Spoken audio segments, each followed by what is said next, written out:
Yeah. Man, we had a big night here on Friday night, didn't we? Big night. Lots of people here for the Rescue Project. If you have not had a chance to get your hands on the Rescue Project magazine, which is really a 12-month look into the future of what God has called this church to do, get your hands on that. They're in the lobbies on the table. And all we ask of you is that you would ask God what He would have you do to make that happen, because we know that He called this house to do these things. And so we are on this amazing faith journey together. Amen? Amen. Anybody here climbed a mountain? What are some of the mountains that have been climbed in this room? Any mountains? Like how many have climbed like Mount Pilchuck? Got some Pilchuckers. How many have climbed like Horsepower Hill right over here at the end of the speedway? You know, just like a couple hundred feet, you know. How many walked to the top of Robin Hood Lane? Yeah, good. How many of you have anybody been up a mountain with ice? Like Mount Adams? Any Mount Adams climber here? Anybody, the Rainiers? Any Rainier people? Wow, that's spectacular. Anybody like done any crazy mountaineering? Like McKinley or any of them? You climbed a mountain in Alaska, Jim? In your bare feet? Is that what you said? It's unbelievable. It's unbelievable. Get Marla some shoes. Jeez, Jim. My gosh. So, I climbed Mount St. Helens a couple times. And Mount St. Helens is my mountain because when I was 11 years old, God cut it in half for me so that I could say I climbed a real volcano, but it was not as tall as it was before. You know what I'm saying? And if you've ever climbed a mountain before, you know that on your way to the summit, there are a lot of incredible vistas along the way. There are vantage points that are absolutely beautiful. And if you think about the summit of your life, and you think about when you're climbing a mountain or maybe out on a hike, when you're in transit from where you start to where God calls you to be, there are going to be many waypoints along the way where you could settle and just say, man, this is pretty good, right? And yet, when we settle, somebody say the word settle.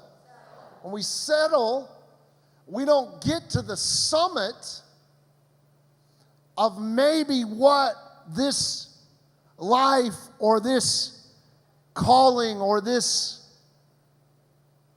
thing that we're trying to do, we don't get there. And it's not because we're not good climbers. And it's not because God missed it when He called us to these bigger things. It's just that climbing is hard. And so the more we trade for the distance traveled, the more comfortable or more relaxed and more tempting it gets just to settle along the way. But you go one step even further. There are those in our life, some of them are called frenemies or family. Somebody told me a long time ago, God gave you a family to prepare you for your enemies. I thought, that's the strangest thing, and then I grew up and understood some of it's true. But then we have the situations where fellow climbers, people near us and around us with access to us, actually have the ability to influence whether we get to the summit or whether we stop short maybe where the view is nicest. I was looking at some characters in history. Winston Churchill, pretty passionate, pretty amazing leader, and yet it was his very father that when he was a youth said that Winston Churchill seemed dull. My son just seems dull. And sometimes the limitations that others put on us, family, friends, fellow competitors in life, co-workers, people that we're journeying with, who, if we really got honest, are only trying to reach their summit. And the only reason that they roll stones down the mountain into your way is because they're nervous about their ability and their temptation to park their tent at the next view because their climb is hard too. It was Thomas Edison whose father almost convinced him that he was a dunce.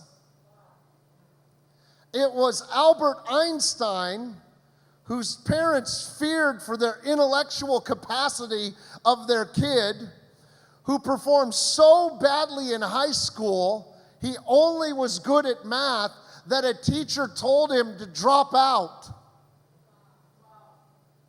And that in the journey from where we start to the summit of where we're to be or where God has called us, there's a few variables going on. The temptation to stay because, man, we've progressed pretty far, or the adversity of those whom are in our life and reminding us of A, our climbing ability, and B, how tough the journey is.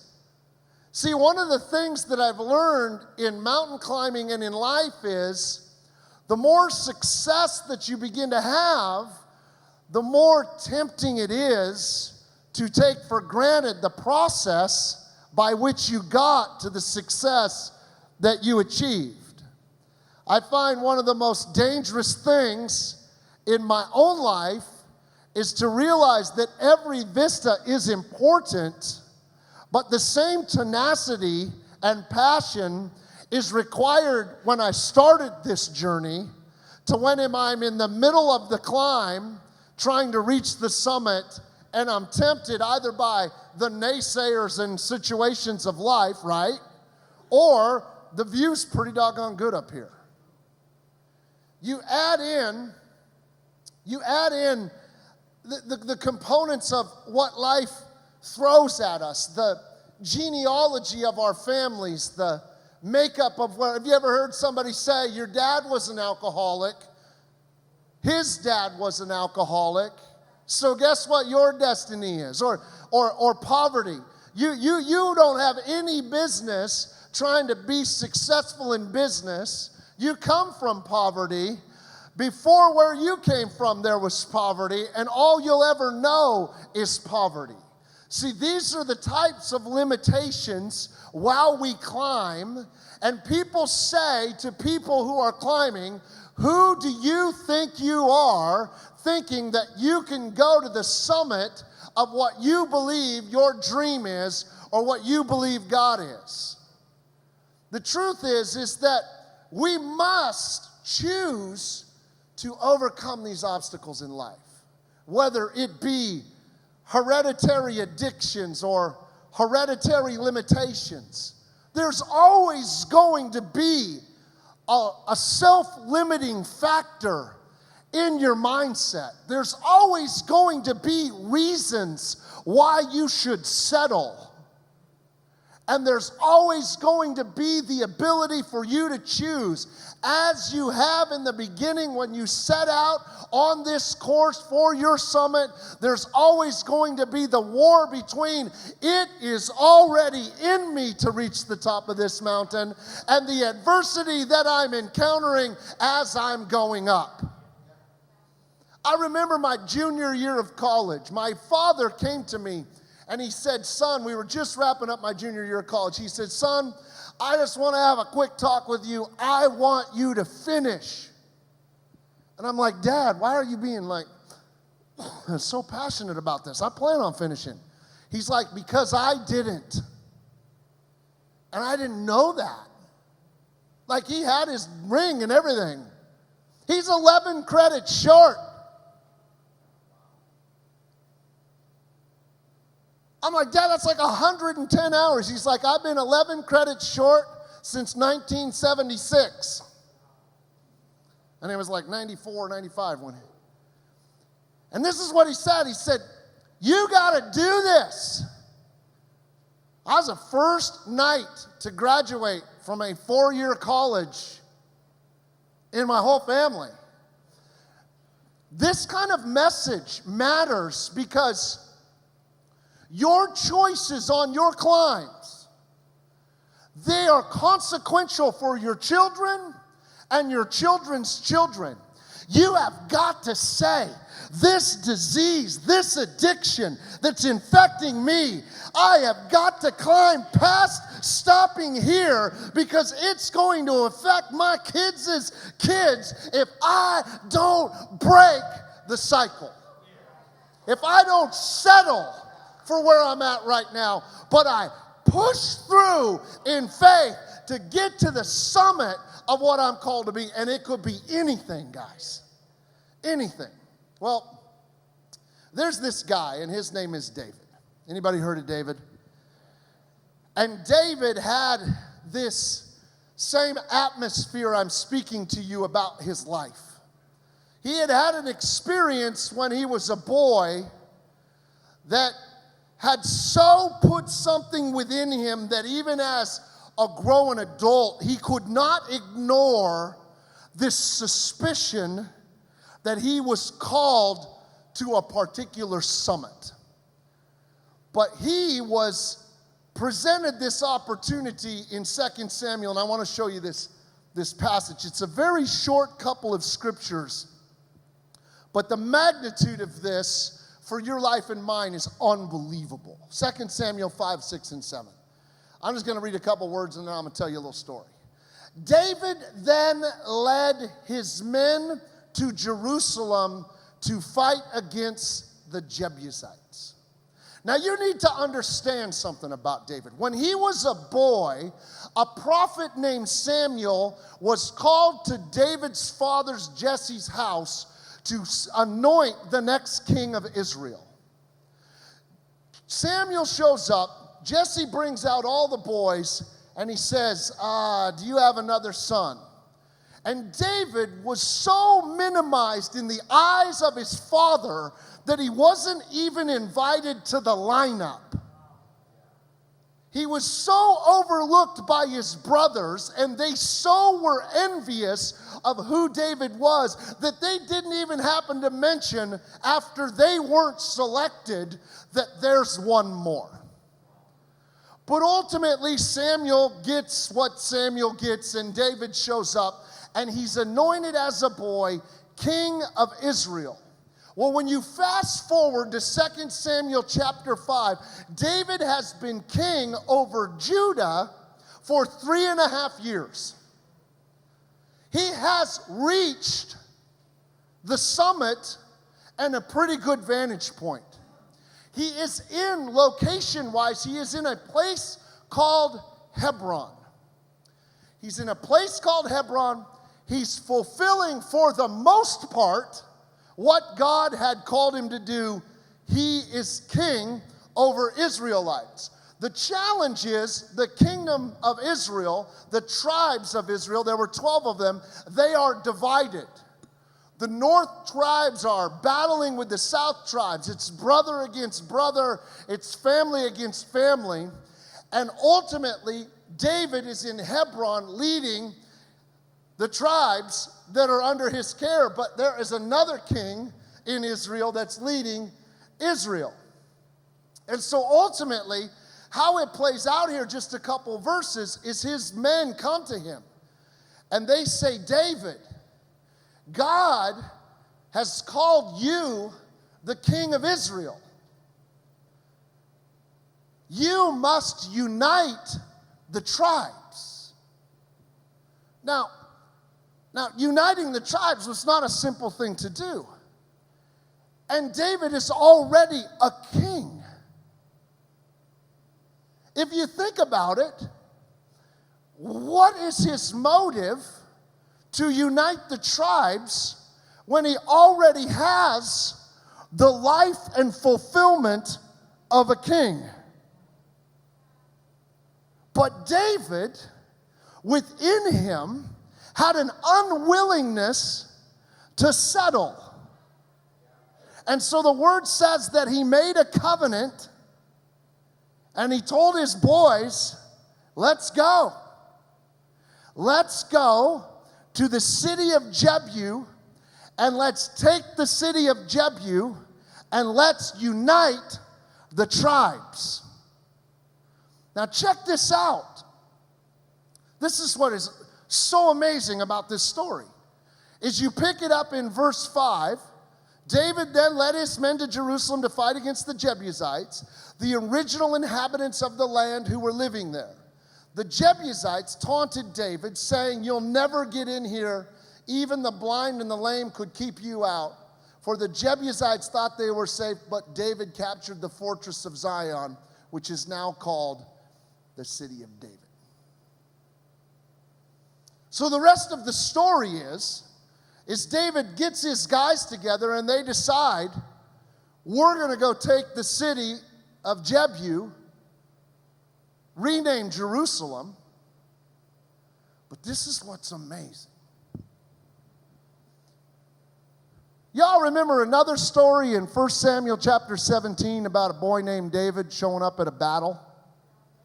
Pretty famous story, right? And what does David do on that battlefield? He says, who defies the armies of Israel?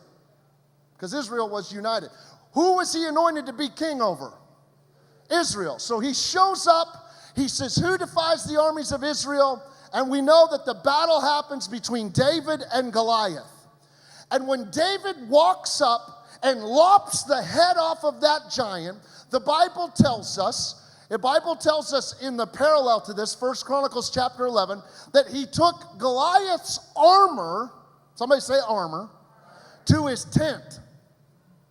But he took Goliath's bloody head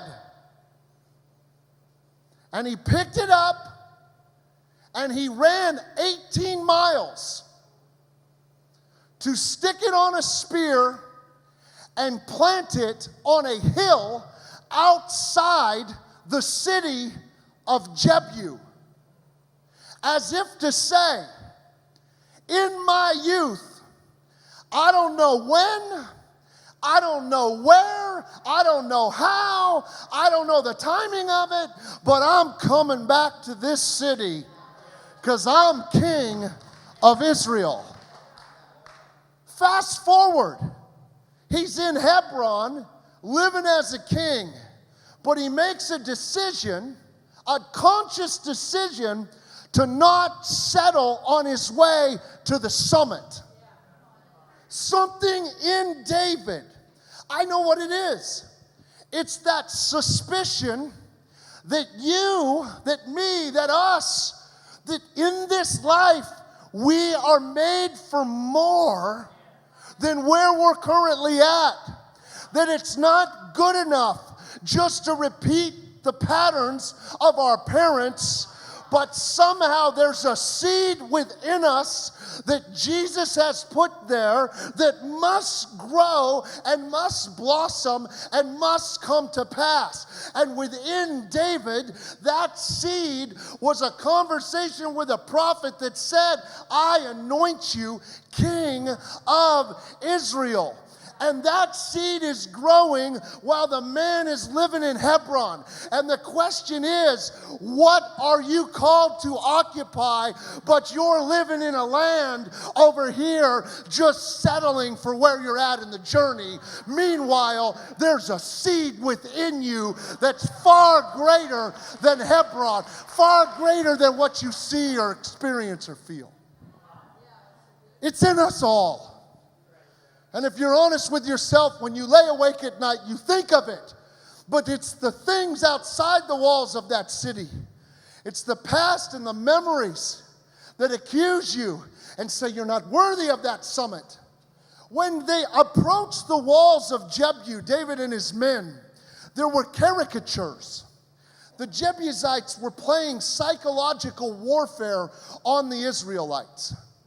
You ever seen like when there's unrest globally, you know, you'll see protests in other countries, and they'll have like a caricature of our president with a noose around his neck. You ever seen that, like on TV and stuff? Or they'll have Uncle Sam, News Surrounding Sam. That is psychological warfare. That is propaganda. The Jebusites were masters at it. Over the north wall and the south wall, they had two caricatures. This phrase, blind and lame. This phrase wasn't speaking to the blind and lame in the Jebusites. It was speaking to the blind and the lame in the past of the Israelites. Remember, the Israelites were the sons and daughters of who? Abraham, Isaac, and Jacob, right? When Isaac was advanced in his years and it was time for him to give away his birthright, y'all know the story. His son Jacob deceived Esau and then deceived his father and stole the birthright, remember? And Isaac was too blind to realize that he was laying hands on the wrong son. That a man his whole life could represent the character, could represent the people of God, and yet in one moment the propaganda war starts against the entire nation because of what a forefather did is going to keep David and his men outside the walls.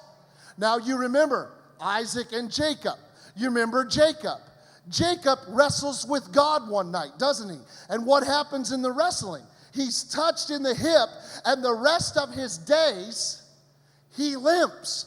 There's no mention from the enemy the fact that he wrestled with God all night and was in God's presence. The only thing they remember is that he limps. People are not going to recall the best moments of your journey, the times where God was faithful to you. They're not going to remind you of the times he healed your body and broke your finances through. They're just going to remind you of the times you limp around. When you want to occupy what God has called you to occupy and where you belong and break the generational curses that come against your life and our life and move forward in this thing called life, people will remind you that your forefathers were blind, your forefathers were lame, and all they're simply saying to you is stay away from our city, stay off our mountain, go back to Hebron, it's good for you there. But something in David from when he was a boy knew that this was his city. It's remarkable. So while all this is going on, and all this psychological warfare, and they're standing out there, David's not paying any attention to that. Hard not to pay attention to that stuff, though, right? But he's not paying. He's looking. The wall, the city was fortified. He's looking. And he sees a way in. And the way in is a gutter. It's a gutter. Now, I have seen Melinda up on our roof cleaning our gutters.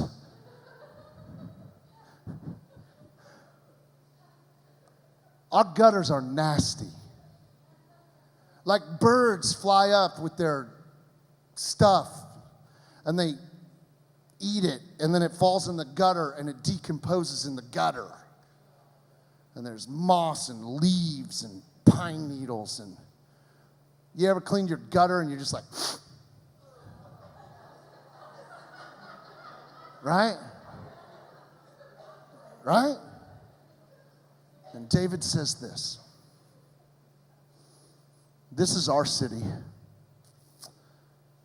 and we got to go through the gutter. And this is the thing that makes me nervous about this story, is most people are not willing to go through the gutter to get to their summit. And even greater, for the next generation of young people that are emerging in the local church, I'm so thrilled for your passion, but I need you to know I can't climb through the gutter for you. And one of the things that the culture is teaching you is that there are no gutter moments and that gutter moments are bad. And you are going to have to dig through the slime and the mess of life to get your breakthrough. And the best part about the slime of a gutter, the opening for the gutter was only about 24 inches. So consider it some slippery stuff to help you make it on through. So here's what happens.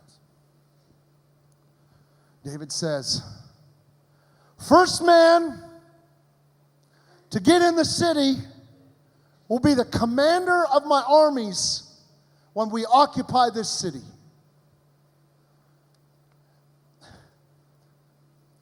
You would think, like, who goes first? And this guy named Joab goes first, and he wasn't the youngest leader in the group. In fact, he was the oldest. He'd been dealing with the psychological warfare that the Jebusites were better than them. The Hebrews told ghost stories about the Jebusites occupying their promised city. And he'd heard them all. He knew every reason not to be the first through those walls. On the other side of those walls, it's certain adversity. And yet, because there was a seed within him, he said, I belong there. Like you and I belong where God has told us to go. And there's a seed within us that is propelling us there. But we have got to make the choice to dive head first into the gutter. But here's what happens. He goes through the gutter and he comes out the other side. And that day, not a single Israeli was lost. For it was all a bluff. The psychology, that warfare was all they had. They had nothing to stop David and his men from taking the city. And so much of our climb and so much of our tempting to settle is because we've let it in our mind be something bigger and greater than it is. But it is all a bluff. It's all a bluff. It's all a bluff. Galatians chapter 6 verse 9 says this. So let us not grow weary while doing good. For we in due season will reap a harvest if we do not lose heart. Listen, that seed within you to change the trajectory of your life and your children's life, that is the seed that God puts in giants.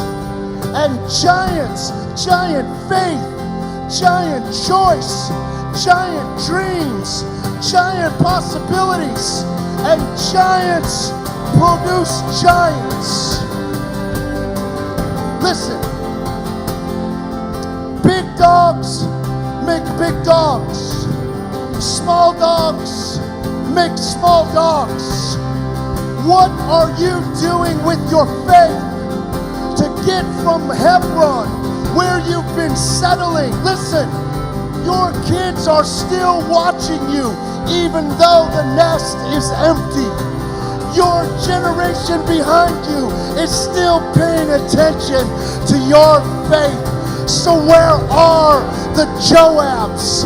Where are the ones that say, I will not retire, but I will refire for what God has called me to do? And where are the ones that would just say, God, there is something in me that's greater than this, that's beyond where we are?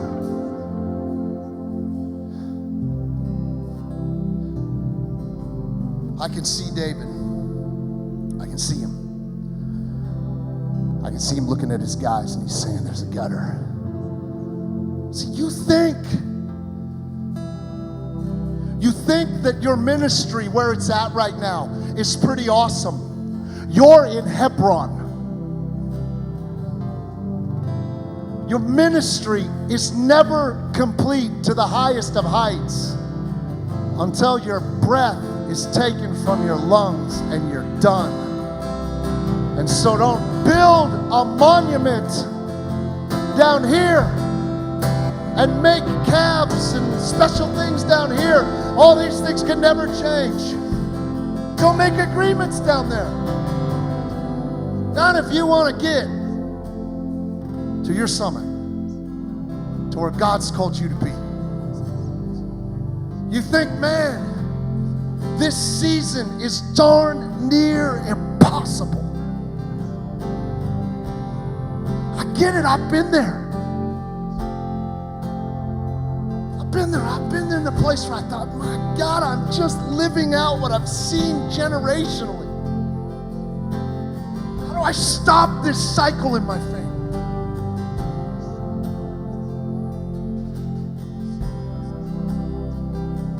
Gotta go from Hebron. You gotta stop settling.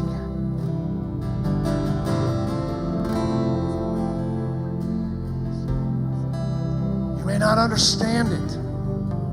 You may not have the full vista.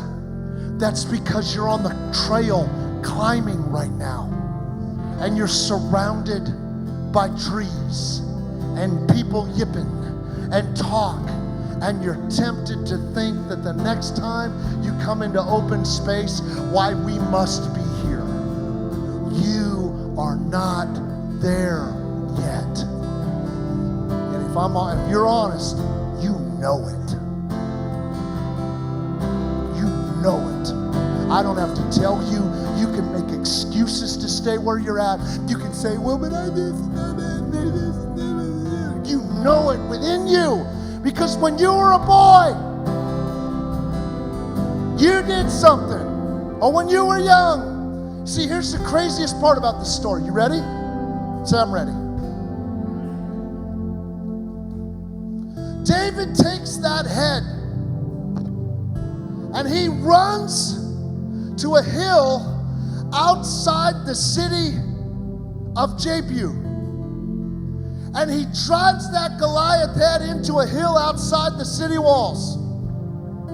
And 1,500 years later, a man by the name of Jesus walks the streets of Jerusalem, the city of David.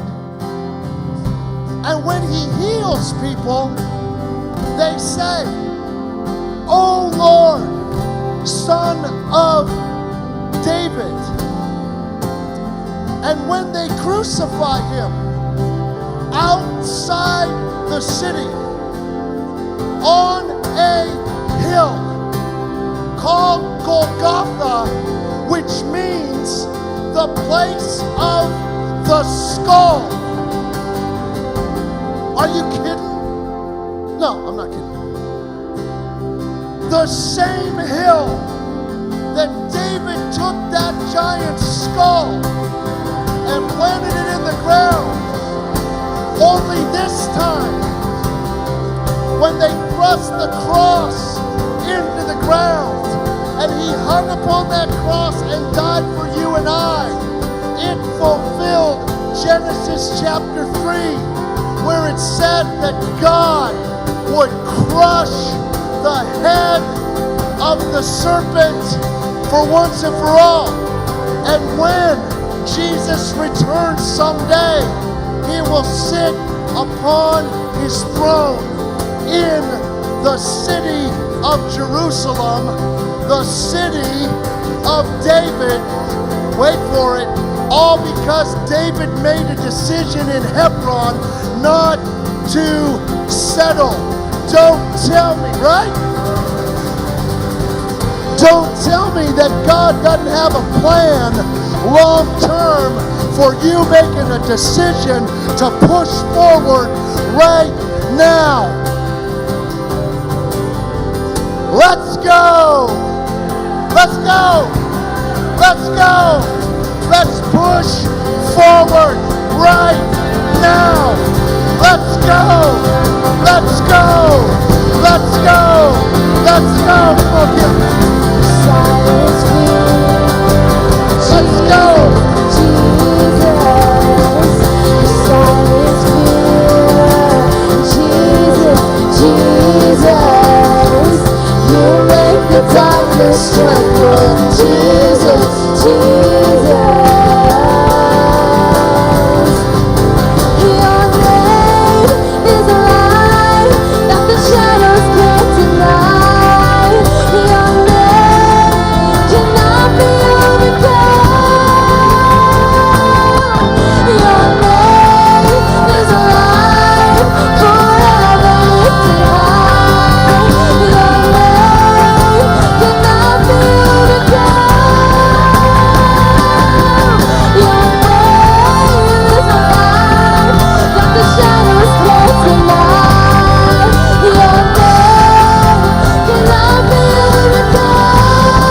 Let's go.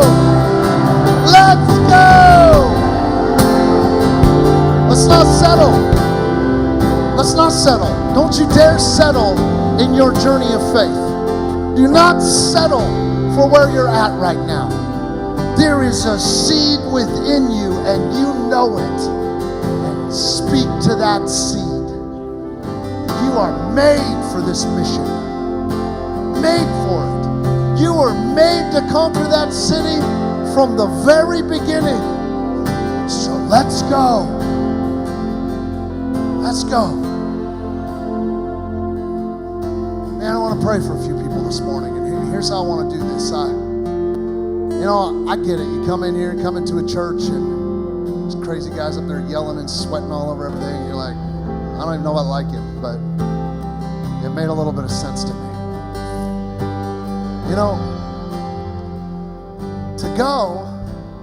To go to the places I'm talking about, you can't go alone. You gotta go. The Bible says that He's a lamp unto our feet. Jesus is a lamp unto our feet, the Word. So if you're here this morning and you're farther from the Lord than you want to be, I just want to pray for you. I'm not going to embarrass you or point you out or even call you to the front, but I do want to pray for you. And the only thing I ask is to know who I'm praying with that wants to close that distance between you and God. So if that's you this morning and you're farther from God than you want to be, just lift your hand up so we can pray together. Yeah. Yeah, I see those hands. Yeah. Yeah. Amen. Amen. Come on, say these words. Say, Jesus, thank you. Thank you for today. I choose you this morning, and I choose to come back to you, to draw near you, to get closer. Forgive me, God, for all the things that separate you and I. Thank you for touching my life. In Jesus' name.